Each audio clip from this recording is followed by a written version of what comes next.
Alexander sat in the kitchen. On the table stood a bottle of Scottish whiskey and a snack of smoked fish. He had not yet started drinking and was sober, sitting and thinking about why everything had turned out this way in his life. He had lived with his wife, Diana, for 22 years, and they had 2 grown children. Their son, Victor, had turned 20 and was now studying at university. Their daughter, Barbara, was 19, had successfully married a good man, and was living in a cottage. Alexander had always loved Diana, had been caring and attentive to her, and ironically, it was this care and attention that had led to his downfall. A month ago, he began to suspect his wife of infidelity after noticing signs of her unfaithfulness. He didn't jump to conclusions, as he had no direct proof, so he decided to conduct a discreet investigation. Unfortunately, all his suspicions were confirmed. Although physical cheating had not yet happened, he didn't want to involve the children in his troubles and decided to deal with it on his own. However, it wasn't so simple. A week ago, his daughter came to visit him at work. She entered his office and Alexander was delighted to see her. He suggested they go to a cafe near his office. "See how nice it is to be the head of a small department?" he joked. "If I want to have coffee, I just go and have it. Though honestly, I could do it in my office too. And if something urgent happens, my specialist can handle it without me." They went to the cafe, ordered coffee with pastries, and sat at a table. At first, the conversation didn't flow, but then Barbara suddenly asked, "Dad, what's going on with you and Mom?" Alexander hesitated. "Nothing really. Dad, I asked you a direct and honest question. I can see you're not yourself. You're thoughtful and tense. Something's bothering you and it's related to Mom. Why do you think that?" "Well, my friend recently got a job as a waitress in a cafe. She told me that every evening, Mom is there with some young man, sitting for hours until closing. And she's the one paying for everything. Dad, what's going on?" "I don't know, sweetheart. I tried talking to her recently when she came home late from visiting her friend. I wanted to calmly understand what was going on and have an open conversation to clear everything up. But the conversation went nowhere. She flared up, accused me of unfounded jealousy, and stormed off to the bedroom." "And you haven't talked since?" "I told her that if she didn't stop, our marriage would be over." "And did she stop?" She still says she stays late at her friend Victoria's after work, sometimes has a little dry wine, and insists that I'm invading her personal space. Dad, let me call her now and talk to her." "That would only make things worse. And to be honest, we don't have any real relationship anymore. I sleep in your old room." "Do you at least know this guy's name?" "As far as I know, his name is William. He's been working in their office for 4 months as a technician from a neighboring department. They interact for work, and he made a move on her." Barbara took out her phone and called her mother. Diana answered cheerfully. "Hi, Mom. How are you?" "Oh, Barbara, it's so good to hear from you. I haven't talked to you in so long." "I don't know about that, Mom. I call you in the evenings, but you're always unavailable. My battery dies during the day. I really need to replace it. Or maybe the cafe where you meet up with that young guy, who's young enough to be your son, is just too noisy." "Barbara, what are you talking about? What young guy? Did your father put this nonsense in your head?" "Poor man, he's so paranoid with his jealousy that he doesn't know what else to invent." "Mom, what's really going on? Are you divorcing Dad?" "I'm not divorcing anyone. And why do you think I'm meeting someone?" "My friend has seen you several times at a cafe after 6 p.m. with a young man. She said you were the one paying for everything. She even joked, asking when I got a new baby brother." "That's ridiculous. I love your father and have no intention of divorcing him. This young man is just a friend who's going through a difficult time, and I'm helping him." "I see. But don't you think that if I've heard rumors about your affair, Dad must have figured it out long ago too? What if one day he just kicks you out?" "The apartment we live in was purchased during our marriage, and I won't give him a divorce. And besides, we have no reason to divorce. Everything is fine." "Sure, Mom. By the way, replace your phone battery. There's a service center in your office building." "Yes, I probably should, but I've been so busy at work. Okay, I have to go. Love you, bye." Barbara hung up and turned to her father. "Dad, she's acting weird. She dodged my questions and didn't even ask how I was doing." "So what are you going to do?" "I don't know yet. Maybe she really is in love, and I'm just in the way." "Dad, what kind of love? He's a kid. He's 25. Want me to show you a picture of him? No, I'm not interested. All right, then let's figure out how to cool off her romantic enthusiasm and teach her a lesson. Meanwhile, after talking to her daughter, Diana was deep in thought. She realized that continuing to meet William was a huge mistake. It was ridiculous. He was almost 18 years younger than her. She knew it was wrong and that she was causing irreparable damage to her marriage. Even though nothing physical had happened, she still couldn't stop. She didn't even understand how a man who had so little to offer, both financially and emotionally, had such a hold on her. After every meeting with him, she felt empty and unsatisfied. At the same time, she could see that he liked her. He wanted her and needed her. Diana had long since lost count of how many times she had tried to justify her actions. She kept telling herself that he wasn't even her type, that he was married, and that he was emotionally cold and calculating.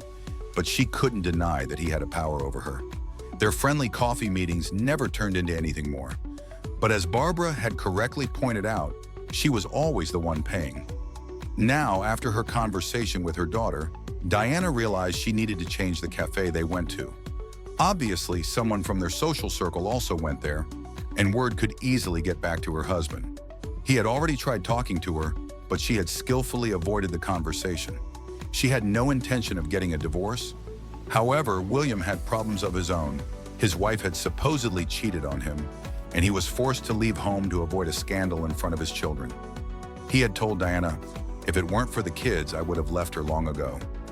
Diana knew he loved his children and cared for them. One time during their cafe meeting, his wife had called, saying their daughter had a fever.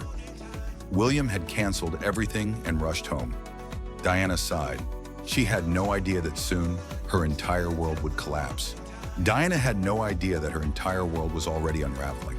That very day, she decided to stop going to the usual cafe with William. She called him and explained, "We've been spotted there too many times. Let's go somewhere else next time." "You're right, Diana," William agreed. "Actually, I'd love to spend more time with you. And by chance, I came across a weekend getaway package for two. How about it?" "A weekend getaway? Where to?" "A countryside resort.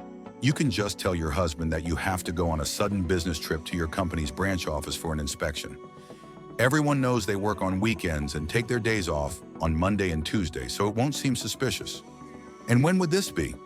"In 2 days. This Friday, right after work." Diana hesitated for a moment. William took her silence as a sign of doubt and quickly reassured her. "Don't worry, the resort is mostly filled with people from rural areas. No one from our city ever goes there. No one will recognize us." That reassured her. Diana wasn't sure why she was so eager to agree. Perhaps the thrill, the attention, or just the escape from her daily routine. But what she didn't know was that her so-called business trip excuse was no longer believable. Unbeknownst to her, Barbara's friends had started keeping an eye on her. They followed her after work, tracked which cafe she went to, and even took photos, forwarding them to Barbara. And Barbara, in turn, sent them to her father. That evening, as Diana sat in a new cafe with William, completely unaware that she was still being watched, William's phone suddenly rang. He glanced at the screen and quickly answered. After a brief conversation, he sighed and looked at her apologetically. "Diana, I'm sorry, but I have to go home. My mother-in-law is causing trouble again, and my wife is panicking." Diana forced a smile. "Of course I understand. Go." William quickly left, hailing a passing car, and disappeared into the night. Diana finished her coffee, collected her things, and quietly walked home. For the first time, she started to truly reflect on what she was doing. She had never seriously considered divorcing Alexander. She didn't want that. She knew that her meetings with William would lead nowhere good. And now she was even starting to doubt William's sincerity. Was he really so interested in her, or was she just an escape for him? After all, he had never truly made an effort to be with her.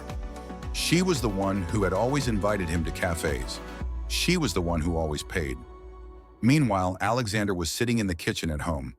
He hadn't yet touched the whiskey, but in front of him was a neatly stacked pile of photographs, freshly printed pictures of Diana and William, taken at the cafe earlier that evening. Barbara had forwarded them to him. His phone rang. It was Barbara. "Dad, Mom just left the cafe and is walking home. Her boyfriend ran off somewhere in a hurry. One of our friends followed him and will update us soon. Thanks, sweetheart, Alexander said calmly. Minutes later, the phone rang again. It was Victoria, Diana's best friend. Good evening, Alexander. Would you like me to call your wife for you? Victoria, where is she? Oh, she left the cafe just now. She should be home soon. Thank you. Victoria hung up and immediately called Diana. Diana, where are you? I'm on my way home, Diana replied. Good. Just so you know, Alexander was looking for you. Diana felt a pang of anxiety. Why? What did he say? He didn't say much, but I have to tell you, even your daughter knows something is up. One of her friends saw you at the cafe, and Alexander, well, he's not stupid. Diana sighed. He won't leave me. He wouldn't dare. Victoria hesitated before replying. Are you sure? Because from where I'm standing, he looks ready to do just that. Diana dismissed the thought. Listen, nothing has happened between me and William, and nothing will. We just talk. Well, I hope you're right, but I think you need to figure things out fast before it's too late. Diana reached home, unlocked the door, and called out, Alexander, I'm home. Silence. She flicked on the light in the hallway, took off her shoes, and peeked into the kitchen. It was dark. Then she walked into the bedroom and switched on the light. No one was there. She returned to the kitchen and turned on the overhead light. That's when she saw it. On the table stood the bottle of Scottish whiskey, a half-empty glass beside it. But what caught her eye were the documents, neatly arranged papers with a wedding ring placed on top. Her breath caught. She stepped closer and picked up the first document. The words at the top read, "To the District Court." Her hands trembled. She turned the paper over and found a stack of photographs. They were pictures of her and William sitting at the cafe, smiling, laughing, too close. Suddenly, her phone rang. She picked it up, her heart pounding. It was Barbara. Mom, good evening. How are you? Barbara, we just finished dinner. Oh, and we were watching the crime news earlier. Did you hear about that old general who shot a young man he caught with his wife? Diana's blood ran cold. What? Who? Yeah, some guy was sleeping with the general's wife. The old man mistook him for an intruder and shot him. Turns out the guy was a serial gigolo. He used to work as a technician in Mom's office. His name was William, I think? Diana felt dizzy. Wait, what? Yeah, apparently the doctors found he had an STD too. His ex-wife was at the hospital, telling everyone what a fraud he was. It's all over the news. Diana collapsed into a chair. She didn't even realize she was shaking. Barbara continued. By the way, Mom, have you seen Dad? He moved out today. He said he'd stay somewhere else until the court finalizes everything. Didn't he tell you? Diana barely managed to whisper. No, I didn't know. Well, now you do. Barbara hung up. Diana's head spun. She looked around the empty house, at the divorce papers, at the wedding ring. Her hands clenched into fists. She had lost everything. Meanwhile, Alexander had checked into a resort miles away from the city. His son-in-law had helped arrange everything. He had taken 2 weeks off from work, and his employer had been surprisingly supportive. That evening, as he walked to the dining hall, his phone rang. It was Barbara. Dad, are you okay? I'm fine, sweetheart. Mom called me. She sounded devastated. Alexander sighed. I know. She wants to talk to you. There's nothing left to say. Barbara hesitated. I just thought you should know. William was caught. He was shot by an old general. He's in the hospital, and it turns out he was lying about everything. He's a scam artist. Alexander smirked. That doesn't surprise me. Barbara chuckled. You know what else? Mom doesn't even realize how much she's lost yet. I know, Alexander said quietly. She'll figure it out soon enough. Barbara hesitated again. Then she said, By the way, Dad, I have some news. What is it? You're going to be a grandfather. Alexander felt his heart swell. He smiled genuinely for the first time in months. That, he said, is the best news I've heard all year. Diana sat in the kitchen, staring at the divorce papers in front of her. Her mind was racing. How had everything collapsed so quickly? Just days ago, she had convinced herself that her little fling with William was harmless, that it was nothing more than an innocent distraction, a way to bring some excitement back into her life. But now her marriage was in ruins, Alexander had left, and her so-called lover was lying in a hospital bed after being shot by an old general. She picked up her phone and stared at the screen. Should she call Alexander? Beg him to come back? No. He had made himself clear. He didn't want her anymore. Her thoughts were interrupted by a call from Victoria. She hesitated, then answered. Diana, what the hell is going on? Victoria's voice was sharp. Diana swallowed hard. I don't know. I don't understand how everything fell apart so quickly. Victoria scoffed. Are you serious? You've been acting like a teenager with a schoolgirl crush, sneaking around with a boy half your age. And now, look where you are. Your husband is gone, your daughter knows everything, and the guy you thought was so special turned out to be a sleazy con artist. What did you expect, Diana? Diana flinched. It hurt to hear the truth out loud. I never meant for it to go this far.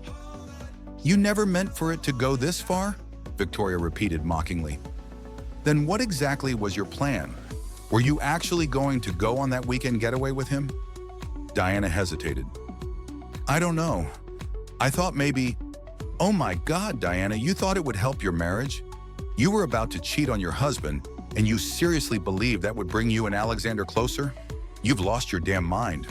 Diana squeezed her eyes shut, feeling shame wash over her. I was lonely. That's your excuse? You had a loving husband, a beautiful family, a home, and you threw it away for a cheap thrill with some smooth-talking gigolo? And the worst part, you didn't even see it. You didn't see that Alexander was pulling away from you. You were too busy playing the desirable older woman while your husband was suffering? Diana clenched her fists. I didn't mean to hurt him, Victoria sighed. Well, you did, and now you're going to lose him forever unless you do something drastic. Diana sat in silence, the weight of Victoria's words settling deep inside her. What do I do? She whispered. There was a pause. Then Victoria said, You need to fight for him. You need to show him that you're serious about making things right. That means no more lies, no more excuses. And for God's sake, no more William. Diana shuddered at the mention of his name. He means nothing to me anymore. Good, Victoria said, because if you want any chance at fixing this, you need to make that very clear to Alexander. Meanwhile, Alexander was sitting on the porch of a cabin at the resort, sipping tea as he watched the sunset. The air was crisp, and for the first time in a long time, he felt at peace. His phone vibrated beside him. He picked it up and saw Barbara's name on the screen. Smiling, he answered. Hey, sweetheart. Dad. Barbara's voice was gentle, cautious. How are you feeling? I'm okay, he said honestly. For the first time in a while. Barbara hesitated. Mom wants to talk to you. Alexander sighed. Barbara? Just listen, she interrupted. I know she messed up. I know. And I'm not saying you have to forgive her, but I also know that she's panicking. She realizes now what she's done. She's scared of losing you. Alexander stayed silent. I just think you should hear her out, Barbara continued. Not for her sake, but for yours. So that when you walk away, you know you did everything you could. Alexander exhaled. Fine. Tell her to call me tomorrow. I'll hear what she has to say. Barbara smiled. That's all I ask. The next day, Diana sat nervously at the dining table, phone in hand, waiting for Alexander's call. When it finally rang, she grabbed it and answered immediately. Alexander, his voice was calm, steady. I'm listening. Diana's heart pounded. I don't even know where to begin. Start with the truth, she swallowed. Okay. The truth is, I got lost. I got lost in the excitement, in the attention. I was selfish. I let myself believe that what I was doing wasn't wrong because nothing physical had happened. But I see now that I betrayed you in every way that mattered. Alexander didn't respond, so she continued. I was lonely, but that's not an excuse. You were right there and I ignored you. I thought I needed something new, but all I ever needed was what I already had with you. Still silence. Diana took a shaky breath. I don't want a divorce, Alexander. I love you. I've always loved you. I will spend the rest of my life proving to you that I can be the woman you married. Please, just give me a chance. Alexander finally spoke. His voice was soft but firm. I believe that you regret it, Diana. But regret doesn't undo what's been done. You made a choice, and because of that, I had to make mine. Diana's stomach dropped. What? What does that mean? It means the divorce is still happening. Tears welled in her eyes. No. Please, Alexander. I can't trust you anymore, he said. And without trust, what do we have? Diana choked back a sob. I'll do anything to fix this. Alexander sighed. You can't fix something that's already broken, Diana. She closed her eyes, letting the pain crash over her like a wave. I'm sorry, Alexander said quietly. I really am. And then the line went dead. Diana stared at the phone, her whole body trembling. It was over. She had lost him. 1 year later, the crisp autumn air blew through Alexander's backyard as he sat on the porch of his countryside home, sipping coffee. A gentle laugh rang out behind him, and he turned to see his new partner, Emma, his neighbor, carrying a tray of freshly baked pastries. Enjoying the view? She asked with a smile. Alexander nodded. It's peaceful here. Emma sat beside him, placing a warm hand over his. I'm glad you found peace. Alexander glanced at his phone, where a message from Barbara flashed on the screen. Dad, the baby's kicking. Can't wait for you to meet your granddaughter soon. Love you. His heart swelled with warmth. For the first time in years, he felt truly free. Meanwhile, miles away, Diana sat alone in her apartment, flipping through old photos of her and Alexander. She had tried everything to win him back, but nothing had worked. He had moved on. And now, all she had left were memories of what she had lost. Tears fell onto the photos as she whispered to herself, I was such a fool. But it was too late. The love of her life was gone.